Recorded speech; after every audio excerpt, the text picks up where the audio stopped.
इस्लामाबाद से आपको अहम खबर देंगे, जहां सेक्टर F74 में 28 साला लड़की के कत्ल का मामला है। पुलिस ने जाए वक़ुआ से हासिल शवाहिद फॉरेंसिक लेबॉर्ट्री को भिजवा दिए हैं। ज़राए का ऐसा बताना है कि मौके से खून आलूद चाकू, पिस्तौल, 100 से ज़ायद राउंड्स बरामद किए गए हैं। चाकू पर लगे खून और मकतूला के खून का सैंपल मैचिंग के लिए लैब भिजवा दिया गया है।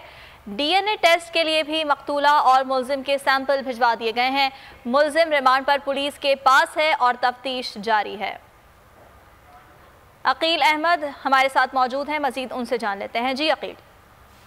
जी बिल्कुल, इस्लामाबाद के सेक्टर में जो है वो 2 रोज कबल एक साबिक सफीर की बेटी का कत्ल हुआ था, तो उस हवाले से जो है वो पुलिस ने जो है वो मुलजिम का 3 रोजा रिमांड गुज़िश्ता रोज हासिल किया था। तो इस हवाले से अब जो पुलिस को इस केस में मजीद शवाहिद हासिल हो रहे हैं, तो इस हवाले से जो इस्लामाबाद पुलिस है उन्होंने जाए वक़ुआ से हासिल होने वाले जो शवाहिद हैं उनको फोरेंसिक लेबॉर्ट्री में टेस्ट के लिए भिजवा दिया गया है।